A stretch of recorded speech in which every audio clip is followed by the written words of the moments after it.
Morning,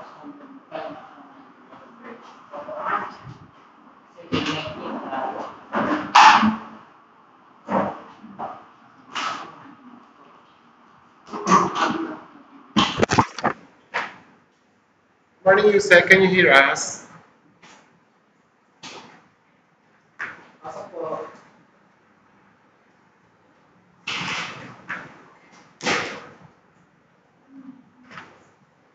Yusek, can you hear us? Morning.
Director Toots, dyan na po kayo sa gitna. Naka-online na to. Nandiyan na ba?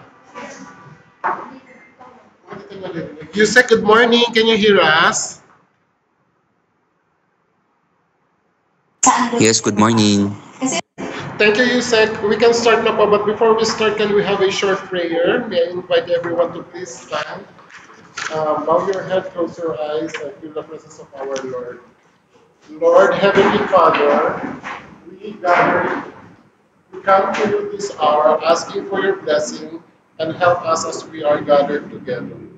We pray for guidance in the matters at hand and ask you to clearly show us how to conduct our work with a spirit of joy and enthusiasm. Give us the desire and find ways to excel our work. Help us to work together and encourage each other to excellence. We ask that we would challenge each other to reach higher and farther to be the best we can be. We ask this in the name of the Lord Jesus Christ. Amen. Thank you very much. Good morning, Yusek, Mr. Chair.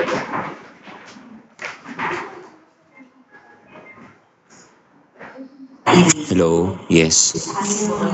Good morning, Yusek. Okay, the chair is now welcoming everyone for the procurement of hauling and delivery services of various LRs. This is a private conference, Mr. Chair. Now presiding is the Bids and Awards Committee 5 Chairperson, Yusek Gerard Els Chan. Good morning, Yusek. Hello, good morning. Good morning, everyone.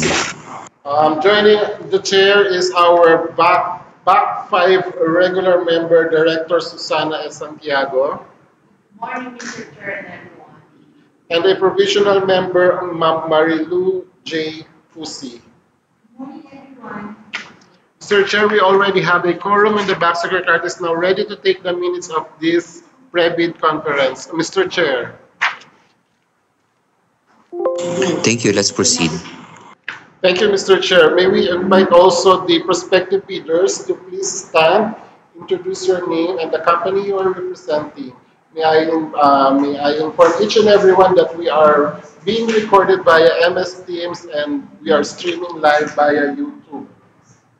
Can we start with ma'am? I am Rochelle Diaz from CBL. Good morning, everyone. Rochelle Palatino from CBL Trade Reports. Good morning, Ethan Martin from Big. Hi, good morning to everyone. I'm Julius Puhol from Science City Express. Thank you very much. So those are our prospective bidders. We are also joined by TWG member Sir Paul Nelo Eusebio from BLR PD. Morning, and an end user representative, Mr. Emilio Celedonio.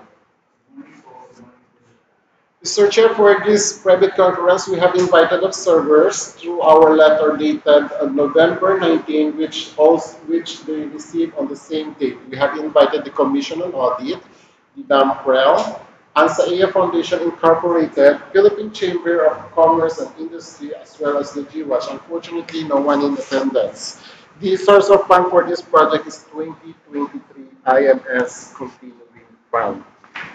The back to its secretariat posted the invitation to bid simultaneously at DepEd website, DepEd Facebook, and DepEd bulletin board last November 18, 2024. The approved budget for this project is 4,043,882.86. We started issuing the bidding documents last November 18, 2024 at a cost of 5,000 pesos. We already issued a bid bulletin number 1 last November 21, 2024. So this private conference, we will discuss and clarify and explain the eligibility requirements, the technical and financial components of the project to be bid. This includes bidders' questions and clarification to be raised. Note that any statement issued shall not modify the terms unless in writing and issued through a supplemental bid. The bidding documents may be downloaded at the following website at https://notices.philjobs.gov.ph and at www.deped.gov.ph. The number of prospective bidders that purchased the bidding documents as of today, November 26, 2024, is none. But this private conference is open to all interested parties who have or have not bought the bidding documents. Now, for the salient points of the bidding documents, may I turn the floor to the project in charge, Ms. Regina. Ms. Regina, go ahead, please. Thanks, Sir Brown. For the salient points of the bidding documents, for the invitation to bid instruction to bidders, the prospective bidders should have completed within a period of 10 years each preceding the deadline for submission of bids.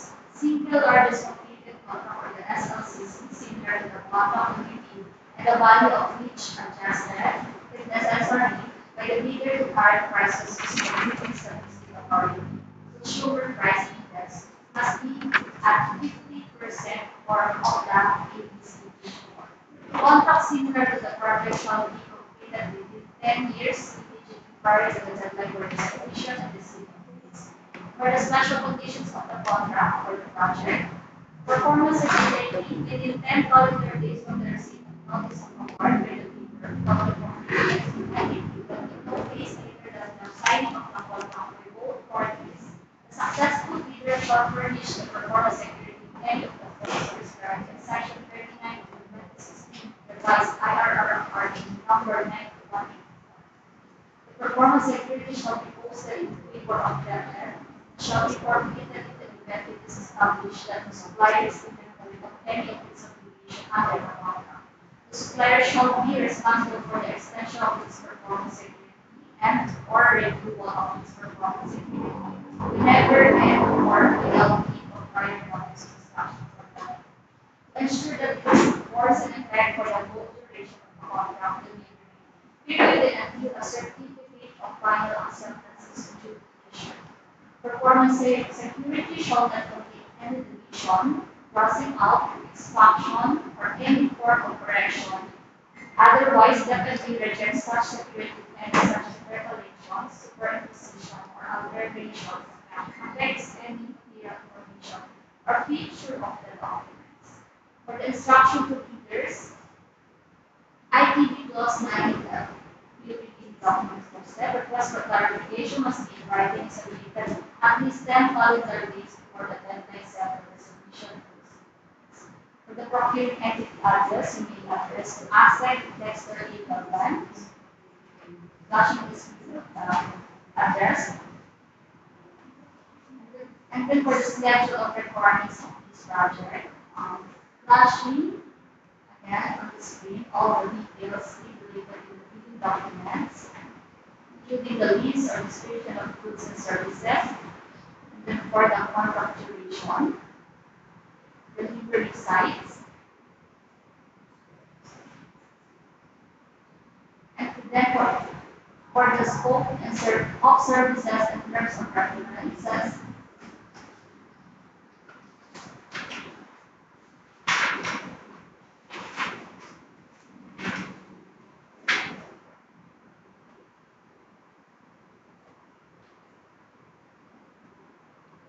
These are also related in the posted bidding documents in Future's website.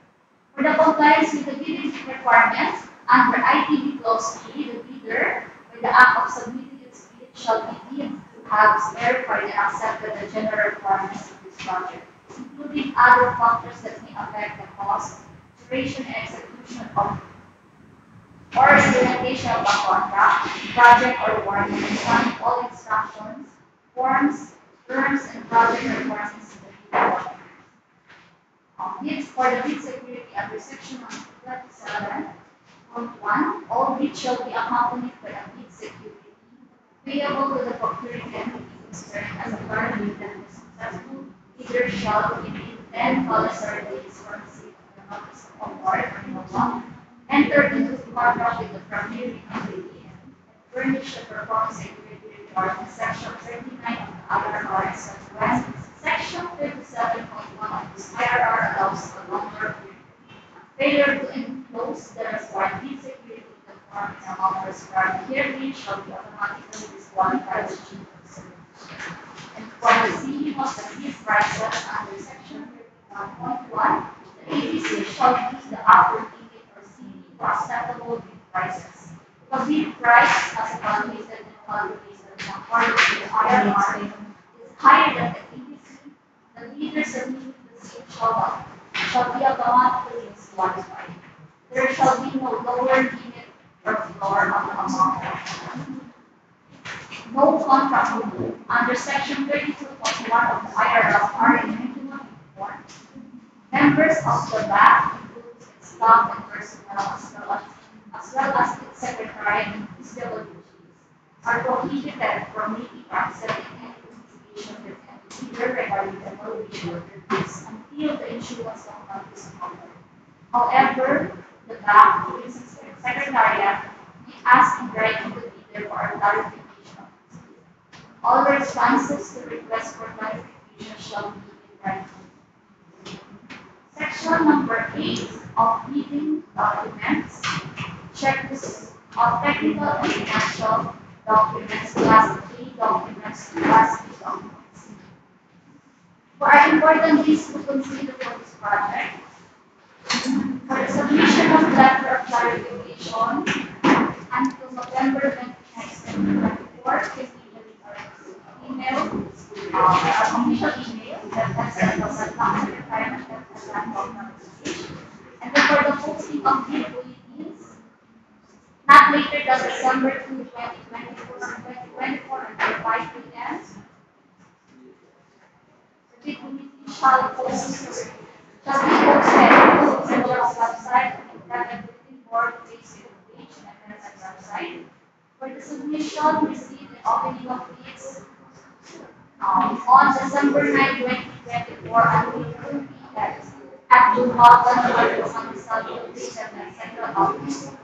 And for the scheduled chief evaluation on December 10, 2024, post-swap December 11 to December 30, 2024. Then for the approval of RTA on December 16 to December 17 until 5 p.m.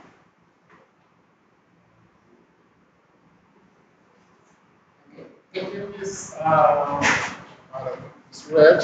Okay, the chair has sent us a message due to intermittent internet connection.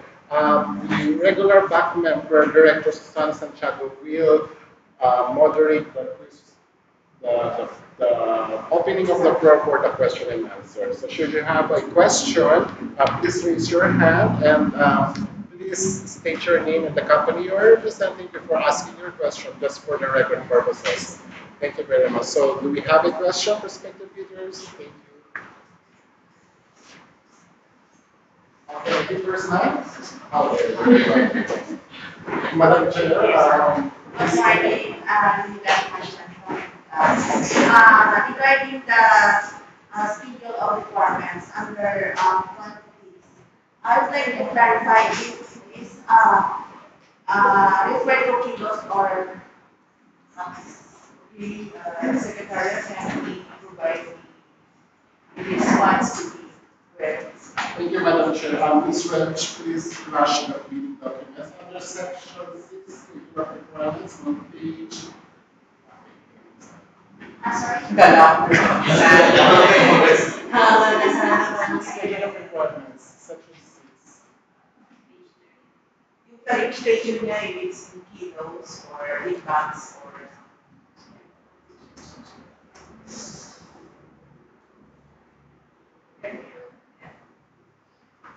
Okay, Madam Chair, what we have here are the description of the project, which is this is an activity sheets. Quantities lang po yung ating naka-indicate dito. Madam Chair, we would like to request the end Thank you, user. sir. Thank you, sir. Thank you, Ms. Man. Dami pa na sir. Oh, well, based on the requirements po, it's on number of copies per line. Number of copies. Yung quantity po, yung number of copies. Okay. Number of hours. Ano po, actually, dun sa, naka-per box po kasi siya. Yung number of copies na yun, naka-divide siya sa number of copies per box. So, dun sa box na, may nakalagay naman po, ilang kilo siya, ano siya per box, may dimension naman po. I think there is Kaya po, yeah, ang problem namin is mga previous na ano namin. Kapag nilagay natin yung number of kilos or number of boxes, may mga loose copies na hindi binigay pa po sa ibang district. So, mas pinakapag siya, buksan siya para makompleto yung number of copies base sa allocation. Kaya, ang inaano po sana namin, yung number of copies na lang para madali din sa payment. Sa scheme po ng payment kasi namin, previously actually, si Sir at si Ma'am, 9,000. Mas madali yung ang bali yung concern nila, di ba, kay sir? Kasi bali yung concern nila. Kasi ako, in their garden activity sheet natin dito, baka hindi namin alam, exaggerated example, baka yan ay ganun kapag. So, would there be the possibility to provide a sample para magkami sila ng idea if the quantity that is being bidded is per piece? Kaya lang, baka we might better provide them an idea kung paano ba yun, kung gano'n ba siya kapapal, gano'n ba kalaki yung box. Hindi pa naman madali kasi siya maano. Ano tayo ng idea? So, wala akong dito sa table na. Wala ka dun sa ano, sa Windows. Sample ng box or copy. Ilang pages Nasa sa section 5, special conditions of the contract on page. mga sa technical specifications. text spec. 90, secretariat, 90 provide the text spec kung meron.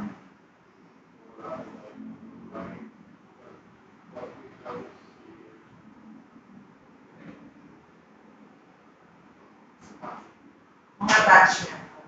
Annexes, sample. Allocation list. Walang yung role yung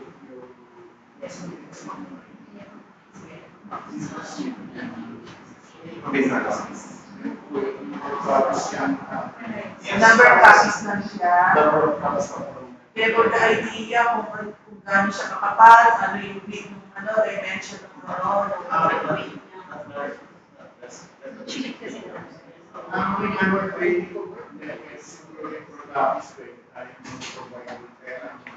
Sa ngayon, hindi namin makaproduce yung sample groups para makita namin gano'n ang value. Pero usual po, ang dimension naman yan, mga 11 by 17, tapos nagbabago ng side. Pero kung karaniwan hindi 11 by 17 na English po ang dimension niya. dimension Ako, ang box. ng box.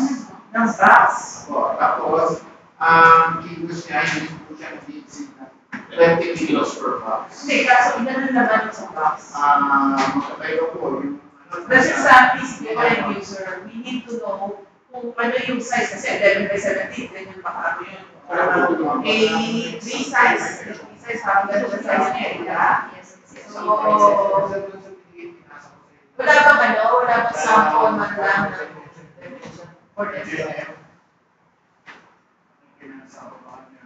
Kasi may iba kasi for them to be, kung hindi nila, wala silang idea of that. Pero going back, we, Secretariat, kindly provide the unit being used for the quantities. Kasi is ba siya or kilogram, yan. So, dapat meron yan na. Madam Chair, if I may. Yes, kindly, Secretariat. May we ask the prospective leaders, other than the information for the kilos, pwede pa ba makakapag-compute pa ba kayo ng bidding by giving the dimension, the sizes, other than kilos? Kasi I believe the end user, yung mga activity sheets ay nandoon sa warehouse ng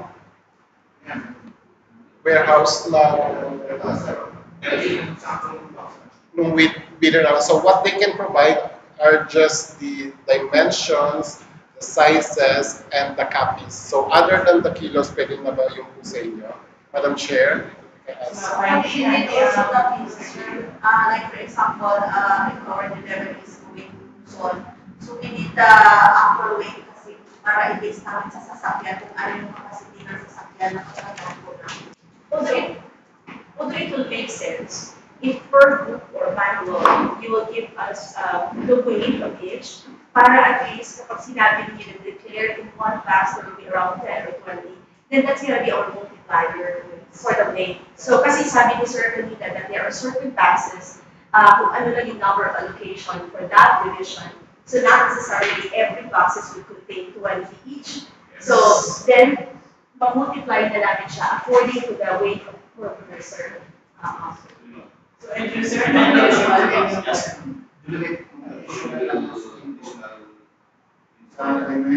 sa thickness. however, today is the pre-bid conference. Kaya lang when are we going to target the posting? Hindi siya posting. Yes, Madam Chair. So after the battery delivery and that, together with the end user, kung ano yung mga additional information for technical specifications so that you can come up with your bid.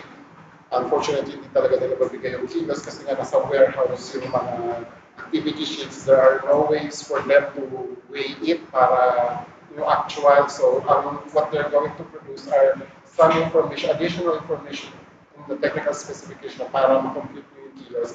Would that be okay? Madam Chair, the posting of the bid bulletin or the amendment to the bidding documents or supplemental information for the bidding documents is 7 calendar days before the bid submission, which is on November 13. So at least, Ay, submission on reservations and so until December 2, Madam Chair. the posting. So posting. Okay, so that will be on Monday. Monday. Okay. That is the very late day. Yeah. But the question is valid and we will respond to it according to the AWS that we will be positive. Yes, Madam Chair. Okay. So any more clarification and insights or manifestation from our respective leaders? Thank you so much for this advocacy.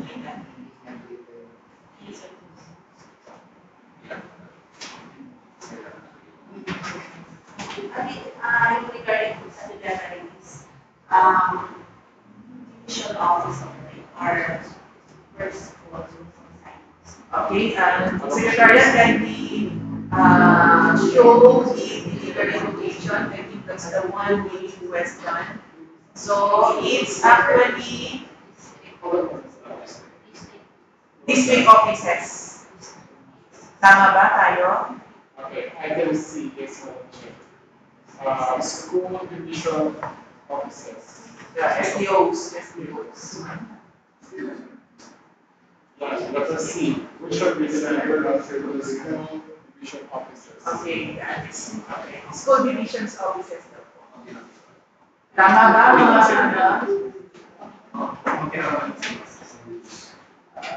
sa school? Sa school. Okay. Any more concerns, clarifications po? Kasi pa po kayo. Willing po yung willing po sumagot ng end user at saka secretary.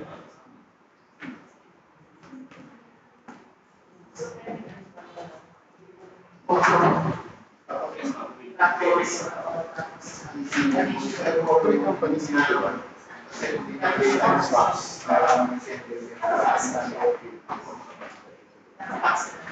Except yung mga Tapos, yes. Yes. during the original for vacuum namin. So, May I request the end user to respond to the It's for only for mga back kasi naka-access naman po na. Except nga po dun sa sinasabi ko na kapag ka 20 boxes yun naman ng interactivity sheets. 20 books. Pero 20 books per box yan. Tapos ang delivery sa inyo na division yung total. Hindi man lang doon sa division. May additional value. Kailangan mapukas dun sa isang box na yun para kumpletuhin yung loose copies. Pwede na yan, loose na yan. Hindi na nilagay back to box. meron naman po na label doon sa box. Meron po, yes.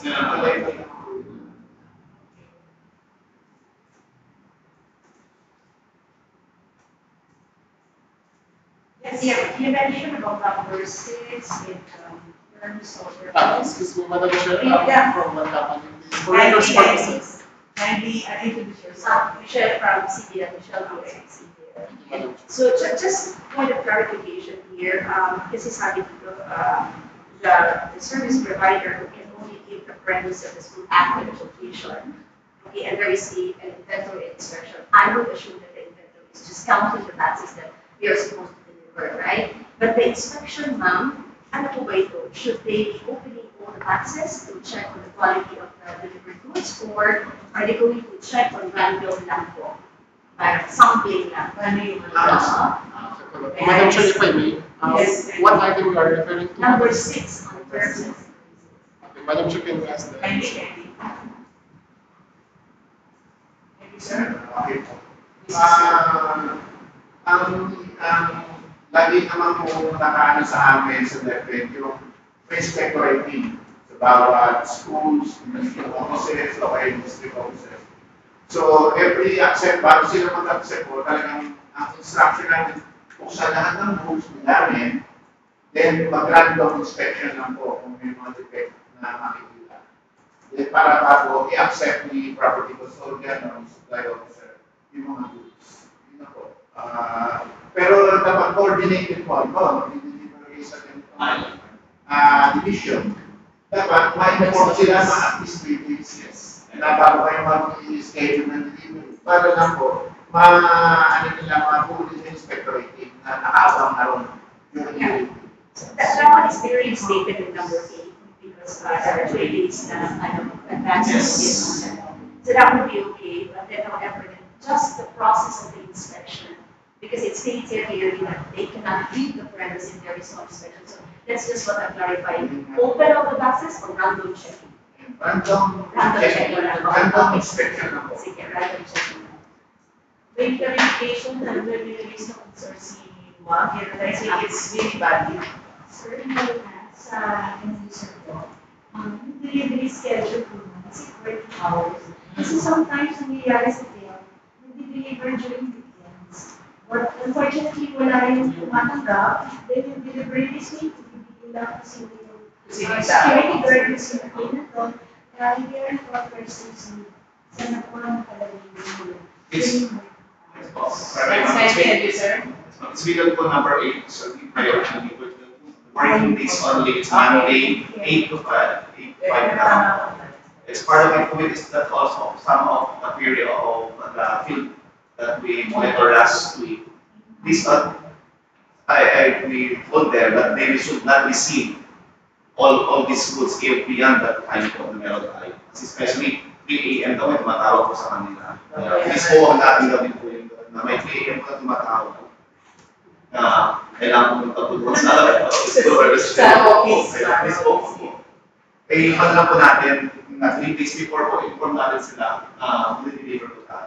Para mas makapag-available po sila ng different statement on the time of 8 to 5 p.m. So strictly, sir, on 8 to 5, because there is a clause here. However, if there's a need to deliver on a weekend or holiday, service provider shall coordinate. So, sabihin doon, kung mag-deliver at meron talagang necessity to deliver on a weekend and That's what I'm telling holiday, ma'am. We as have a to inform weather them. We have to inform shall, them if their schedule is okay. Kasi Yeah. ang nangyayari mo kasi is, ngayon sila mag-deliver, tumatawag sa 3 a.m.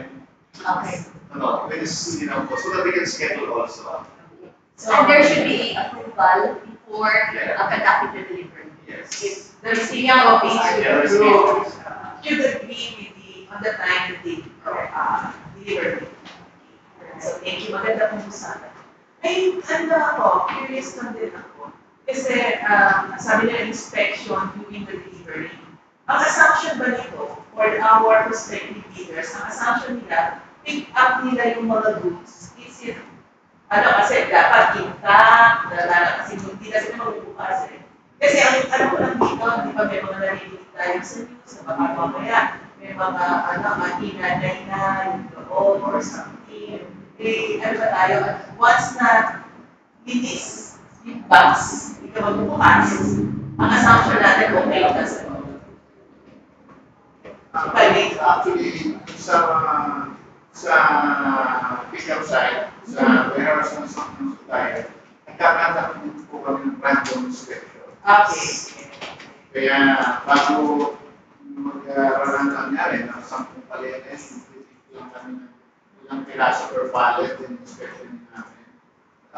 So far yun, hindi naman po namin inaalaw ang supplier na dumami namin yung mga meron na i-deliver. Basahin, ganyan. Yes, pinasasegment po agad natin yung mga inspector. So, bali mga assumption is that when we pick up the goods, it means it can good quality. Yes, po. So therefore, the service provider sending or delivering it is not liable to what is inside. Basta clear. Yes, nasa simple pa rin siya. Okay, basta zero check similitude. Saka siguro, ano na lang yung pagdating siguro sa delivery site, lahat naman na meron pang video, pang photo, ito clear siya eh. Yes, O kahit pagka sa Shopee natin eh, kapag i-accept mo yung ano ba, magkano video, sa video. Just exaggerated example. Okay, any more concern? On number 7 po. Number 7. Yes. So, we shall provide assistance to the SPOs, authorities, and activity basic. So, when we say assistance, does it mean that there is no manpower, will be bringing down the, and putting it. So, it's the service provider. Okay, kasi para na ano namin na yung allocation of manpower, kung gaano kadami. Yes. Karaniwan po kasi sa schools, issue ng mga assignment sila. So, meron minsan, si division, i-coordinate naman, wala siyang pamilya, sa schools po nila minsan pinag-sugar, naman natin yung school. Kaya, doon po palalagay yung mga ito. Mga pagkakataon So, po. in Kaya, case of subdivision, it's walang place to put the yes. Sige, sige ko coordinate po sa amin kung saan po yung lalagay Yes, in yes. advance. Okay. And the assumption is nearest school. Yes. Nearest school. Para wala ka.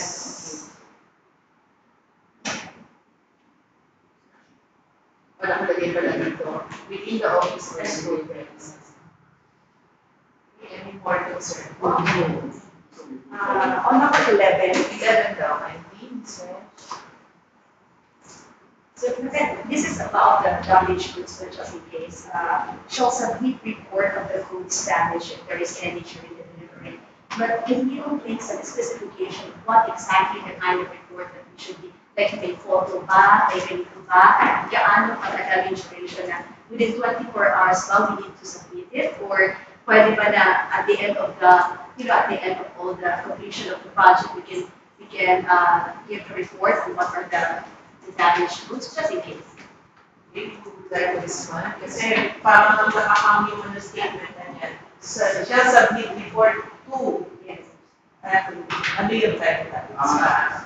sa akin po, ang ano is immediate na, during travel, may mga pagulan tayo, gano'n, or bahan na encounter sila, na damage o na sa dapat immediate may report ko sa itong pagkakalas, sa itong araw, sa itong oras, may outer convention nabaha yung aming truck para immediately yung reporting sa amin, may isang rin namin. Pati maski ang division na mayroong damage na nakagadyaan kasi so, ma-convert natin sa mga division offices po yun. Kung totoo yung pangyayari. Okay. Siguro sa 20 lang siguro lagyan natin na parang what is parang immediate, what can we define what is immediate. Possible kasi yung immediate could be within 24 hours or real time. Kasi pwede kasi right real time, right on the dot, that is happening in your consent. But for us, we should have something immediate. Then we need a photo for example, Yes, better. okay.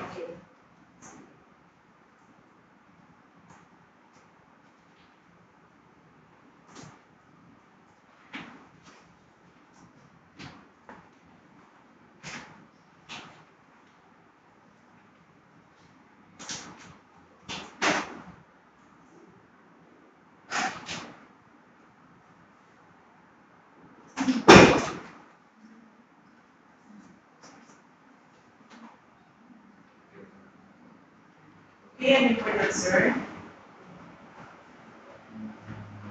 Provided naman kami at least, no, kung ano po ang ma'am, yung contact person, details of yung authorized representative of every division, that will be provided. Yes po. Kapag kami ng mga contact namin sa officers ng division kasi yung sa access. Thank you, sir. Ma'am, regarding po sa wala lang po yung regarding sa damage mo. If ever na mayroong damage, di ba mayroon kayong claim? Ano po ba yung mga cases ng claim? Meron bang valuation meron na yung insurance na you're fully insured with some of them. And you sir, kindly siguro ipaliwanag yung number ito.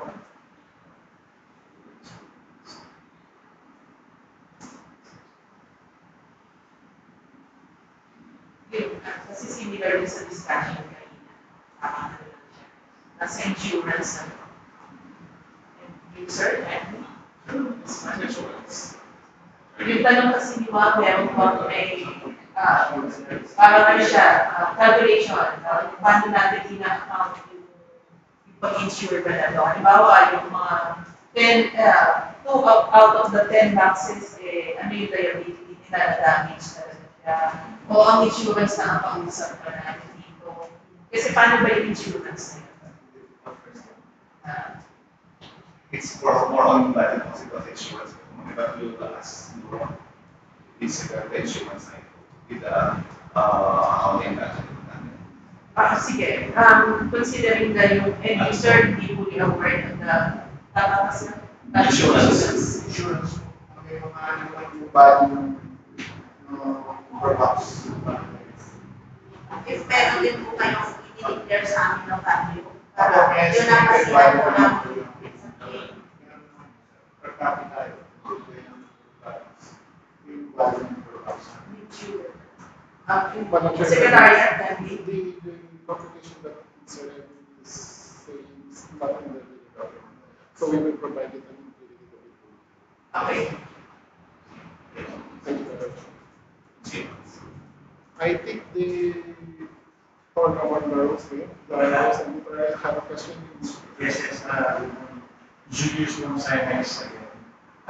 Regarding those, as you mentioned, sir, you will provide us the list of recipient if sometimes some as we experience some wala sa iba na yung number, yes, As of, yung tingnan po namin, yung updated po siya, yung hihingi namin siya sa AMD.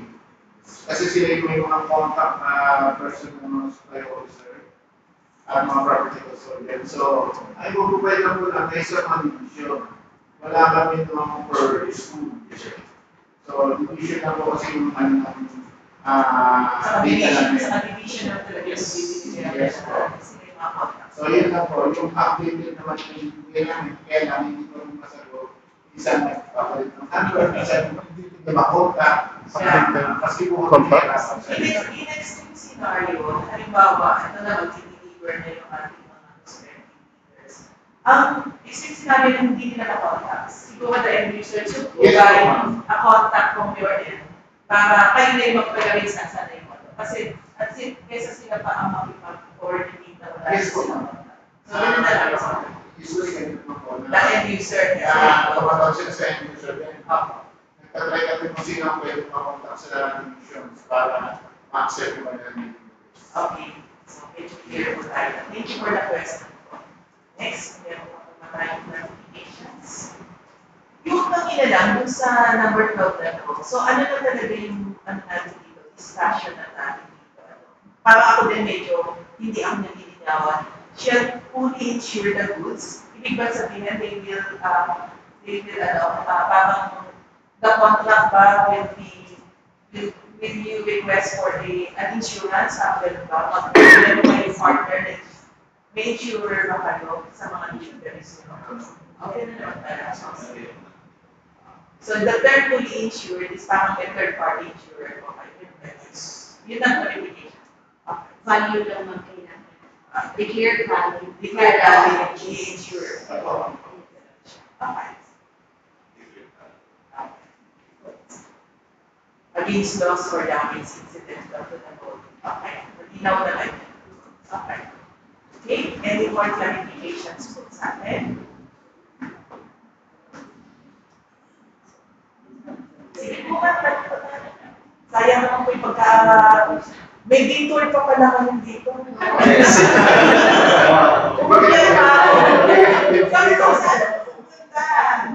Nag-detour pa kasi ganito. Overpass pa ako.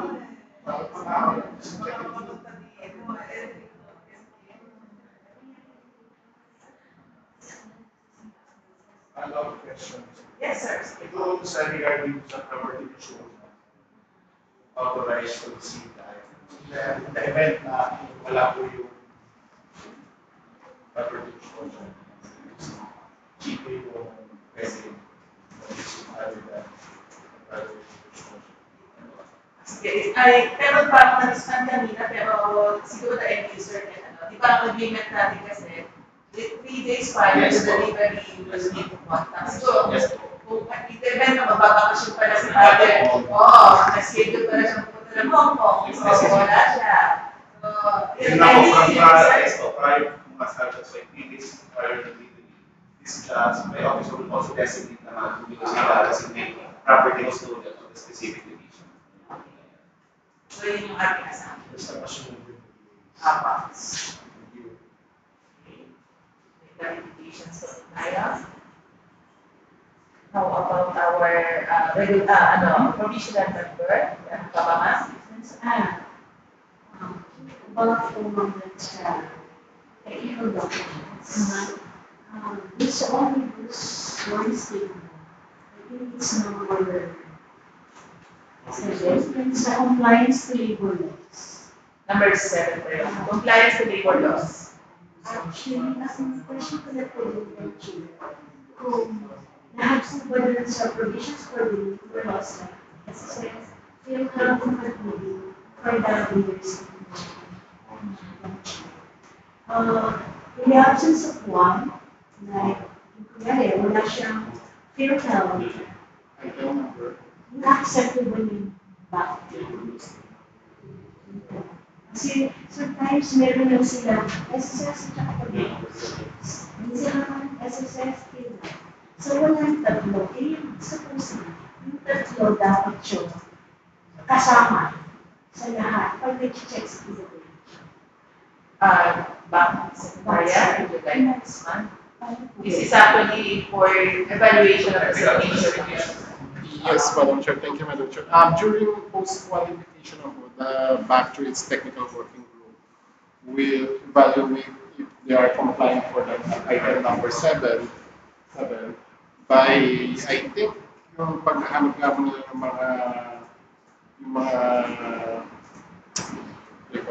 yung mga list of personnel nila na may mga SSS ba o something like that. So it's up to the PWG on how they will evaluate and verify if they really comply with the existing labor laws of Dole. So in our case, pag so, yung laki na po yung bilhin namin. Meron po silang in-provide like the SSS, may certificate of good standing, including the PhilHealth and so that po sana i-require natin. Yes, Madam. Kasi nakukuha na lang siya sa SSS, not only the payment for the SSS of their employees, but the certificate itself, yun po yung sana required. Madam Chair? Yes, Secretary. Unfortunately, hindi na masyadong in-elaborate ng end user in additional documents yung mga ganung mga certificate. But nevertheless, the PWG during inspection can still look for that just to prove nga po that they are compliant with the existing labor laws and That's why standards. I am asking po, sir, because some leaders natin on their part, if they're going to join this building, meron po sila. Usually, yung check namin. Binibigay na yung tatlo, yung sinabi ko kung mga agencies. So, dapat medyo consistent tayo, hindi lang yung mga payment, kasi sometimes yung nakikita namin, nagiging problem for the disqualification. Thank you for that wonderful question. It's actually, siguro po, kaya lang naman ni-raise ni ng ating provisional member with us to see. Because, remember, you are leading for the government. And it's just a kami, ano ba expectation, being with the government, being with the service, we need to follow the labor laws. And kasi bigay yung omnibus statement. Yeah, so, ang sinasabi lang naman po ng ating na secretariat natin, during the post-qualification, yan po ay hahanapin ng ating mga PWG. Kasi tama ba yung inyong sworn statement that you really complies with existing labor laws? And the example ni ma'am na posibleng hanapin during the post-qualification are those compliance to SSS, PhilHealth, and PATIBI. Parang pag-ibig yan, pag-ibig pa rin.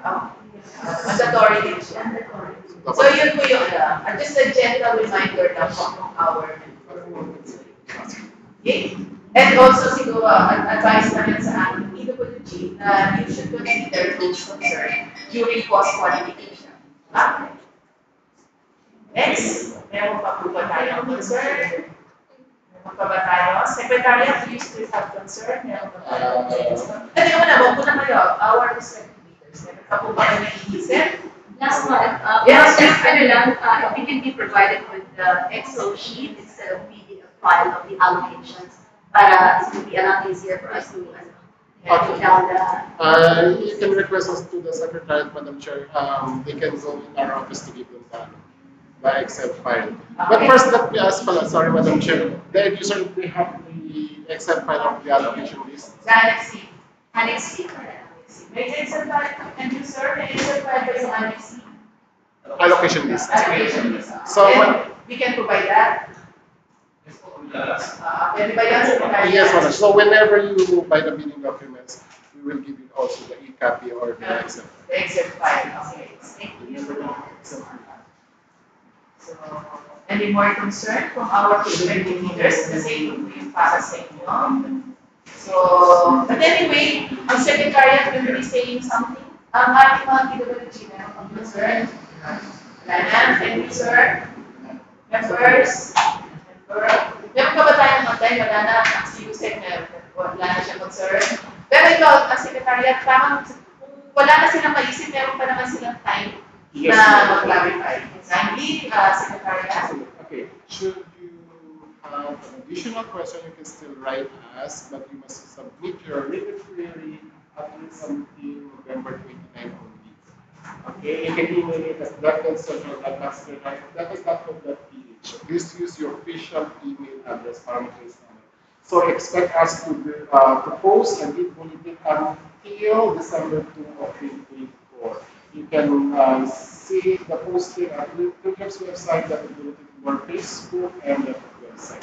So please be reminded that our bid submission will be on December 9, 2024 until 2 p.m. only.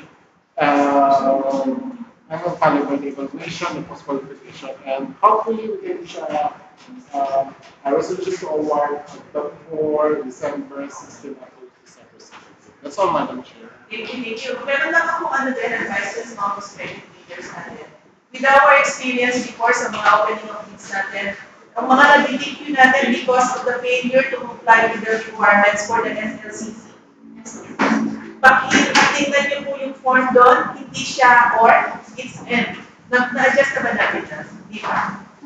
Hindi pa. So, yung mga may requirements doon, tatlo, hindi ko na matandaan, parang OR, receipts, yun po yung nagiging cause ng failure ng DQ disqualification. Namilis nila yung may form doon yung mga requirements. May form siya, maliit lang yun eh. So, ano lang, para lang po, hindi mo masayang yung pag-participate nyo just because of non-compliance to that submission of evidences. Tatlo po yung requirement doon. It's an N. It's an N po, hindi po siya or. So, SLCC. Yung po kasi yung mga napansin namin na mga failures na nangyayari at DQ. Just a gentle reminder lang po yun sa SLCC po. Hindi ko na matandaan eh. Or the SLCC. Okay. Sulit naman pala itong detour ko eh. May paraan. Ayan po yata. Yan tama ba ko? Yes, Yan po. So, Madam Chair, if I may, in the statement of SLCC or single responsible contract, your statement must be supported by these three following documents: the end user's acceptance, a proof that your contract is being accepted by the end user.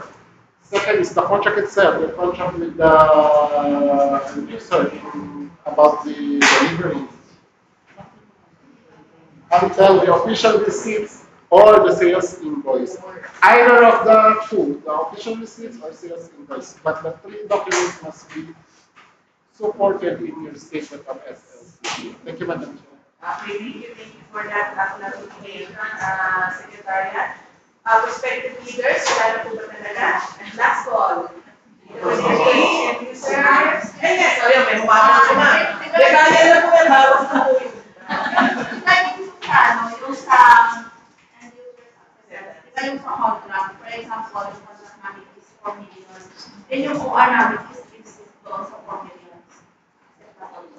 Yes. Kasi yung actual kasi nag-cover sila ng actual. Okay, meron pa bang pahabol? May I turn over the floor to the Mr. Chair? Okay, so thank you very much, Madam Chair. So all has been discussed, the salient points of the meeting documents and question and answers being addressed to our prospective leaders. So they're having no other questions. The back may now terminate or adjourn this private conference. Mr. Chair, back members will join this meeting. Madam Chair, Mr. Chair. Motion for the adjournment, Mr. Chair. Hello, do I hear a motion? Mr. Chair, Any second? There's already a second, Mr. Chair.